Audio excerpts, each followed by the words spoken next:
नमस्कार दोस्तों, आपका मेरे चैनल हॉरर वर्ड्स में स्वागत है।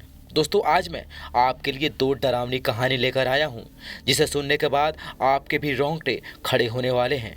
और अभी तक हमारे चैनल को सब्सक्राइब नहीं किया है तो चैनल को सब्सक्राइब कर लें। चलिए बढ़ते हैं कहानियों की तरफ। यह उस वक्त की बात है जब मैं काम के सिलसिले से दिल्ली जा रहा था और दिल्ली के बस पकड़ने के लिए मैं बस स्टैंड पहुंचा और मैंने रोडवेज की बस पकड़ ली। कुछ दूर जाने के बाद अचानक से हमारी बस का पीछे का टायर फट गया। टायर के फटने की आवाज़ काफ़ी ज़ोर से सुनाई दी थी। ड्राइवर ने बस रोकी और बस में जितने आदमी थे वो सब एकाएक ही बस से नीचे उतर गए। बस पूरी तरह खाली कर दी गई, जिसके बाद ड्राइवर और खलासी इस बस का टायर बदलने लगे। बस के टायर बदलने के बाद बस के ड्राइवर ने बस स्टार्ट की और दिल्ली की तरफ हम लोग धीरे धीरे बढ़ने लगे। अब शाम भी हो चुकी थी, शाम के 6 बज रहे थे और मुझे काफ़ी दूर जाना था। और कुछ देर के बाद अंधेरा हो गया। कुछ देर आगे जाने के बाद बस वाले ने बस को एक ढाबे पर रोक दिया, जिसके बाद सारे लोग बस से नीचे उतरकर चाय पीने लगे, कोई नाश्ता करने लगा। मैं भी अपने बस से चाय पीने के लिए नीचे उतरा। चाय पीने के बाद मुझे पेशाब जैसा महसूस हुआ और मैं पेशाब करने के लिए सड़क के किनारे जाकर पेशाब करने लगा। जिसके बाद मैंने अपने पास के झाड़ियों में कुछ हलचल महसूस की, जैसे उन झाड़ियों में से कोई मेरी तरफ देख रहा हो। झाड़ियों की हलचल के बाद मैं पेशाब करके उन झाड़ियों के पास पहुंचा और पहुंचने के बाद मैंने देखा तो मेरी आंखें खुली की खुली रह गई। मैं देखता हूं कि उन झाड़ियों में एक औरत बैठी हुई थी, जिसके सफ़ेद बाल थे और वह औरत काफ़ी बुढ़िया थी, जिसने सफ़ेद रंग की साड़ी पहन रखी थी।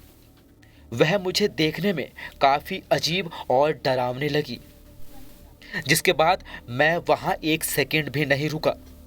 मैं तुरंत वहाँ से भागकर अपने बस में आकर बैठ गया। चाय नाश्ता कर लेने के बाद सारे लोग बस में बैठ गए और फिर से बस स्टार्ट की। गाड़ी स्टार्ट होने के बाद गाड़ी दिल्ली के हाईवे पर धीरे धीरे आगे बढ़ने लगी। मैंने फिर से उन झाड़ियों की तरफ देखा तो मैं देखता हूँ कि वह औरत उन्हीं झाड़ियों में बैठी हुई थी और मेरी तरफ देखकर हंस रही थी। मुझे उसी वक्त शक हो गया कि यह औरत कोई प्रेत है, जो किसी के फिराक में है।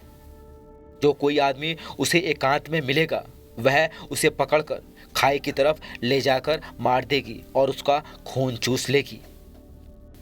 इस हादसे ने मेरे रोंगटे खड़े कर दिए थे, जिसके बाद मैं रात में कभी भी रोड के साइड जहाँ खाई हो वहाँ पर भूलकर भी पेशाब नहीं करता। क्या पता कोई औरत वहाँ झाड़ियों में बैठी हो और मुझे खींचकर नीचे जाकर मार दे। चलिए बढ़ते हैं दूसरी कहानी की ओर। दोस्तों, उस दिन मैं शिकार पीते हुए अपने पास के रेलवे स्टेशन दानापुर पर बैठकर अपनी ट्रेन का इंतज़ार कर रहा था। इंक्वायरी ऑफिस में पता करने पर मुझे पता चला कि मेरी ट्रेन आधे घंटे के बाद प्लेटफार्म नंबर 1 पर आ जाएगी। इंक्वायरी ऑफिस में पता करने के बाद मैं अपनी ब्रेंच पर जाकर बैठ गया, जहां मैं पहले बैठा हुआ था। आधा घंटे बीतने के बाद मेरी ट्रेन प्लेटफार्म नंबर 1 पर आ गई। ट्रेन के आने के बाद मैंने अपना सामान उठाया और ट्रेन की एक बोगी में चढ़ गया। उस दिन मुझे ट्रेन का हाव भाव काफ़ी अलग लग रहा था। मैं जिस बोगी में चढ़ा था उसमें केवल 5-6 ही लोग बैठे हुए थे और सारे लोग सो रहे थे।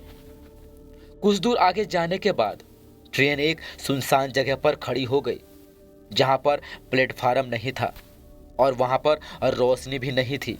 चारों तरफ सन्नाटा ही सन्नाटा था और अंधेरा पसरा हुआ था। उस अंधेरे में से काफ़ी जानवरों की आवाज़ें आ रही थी कि तभी मुझे सिगरेट पीने की तलब लगने लगी। मैंने सोचा कि ट्रेन तो रुकी हुई है और धुआं भी इसका चारों तरफ नहीं फैलेगा और लोगों को डिस्टर्ब नहीं करेगा। जिसके बाद मैं अपने सीट से उठकर ट्रेन के गेट पर जाकर खड़ा हो गया और जेब में से सिगरेट निकालकर पीने लगा। सिगरेट पीते हुए मैं इधर उधर देख रहा था कि तभी मैंने अपने सामने दो पीली आंखें देखी जो अंधेरे में चमक रही थी और धीरे धीरे मेरी तरफ बढ़ रही थी।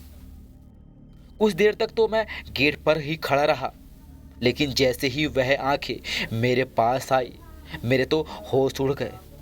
मैं देखता हूँ कि मेरे सामने एक बूढ़ा आदमी आकर खड़ा हो गया जिसकी आंखें पीले रंग की चमक रही थी। उसके कपड़े सफ़ेद रंग के थे और उसकी कमर झुकी हुई थी जैसे उसके कमर पर कुबड़ निकला हो। मुझे वह आदमी काफ़ी अजीब लगा और घूर घूर के मेरी तरफ देख रहा था। जिसके बाद मैं अपने गेट से पीछे हटा और जाकर अपनी सीट पर बैठ गया। एक बात और, मैंने ट्रेन में जल रही लाइट की मदद से उसके कपड़ों की तरफ देखा था। उसके कपड़ों पर खून के धब्बे थे और इस चीज़ को मैंने नोटिस किया था और वहाँ से पीछे हट गया, क्योंकि हो ना हो वह बूढ़ा आदमी एक शैतान था जो मेरा खून पीने आया था, मुझे मारने आया था। उस दिन मेरी जान भगवान जी की कृपा से या फिर लोको पायलट की वजह से बच गई। तो दोस्तों, आज की कहानी बस यहीं तक थी। आशा करता हूँ कि मेरी कहानी आपको पसंद आई होगी। पसंद आई होगी तो वीडियो को लाइक करें, चैनल को सब्सक्राइब। मिलता हूँ नेक्स्ट वीडियो में, तब तक के लिए जय हिंद।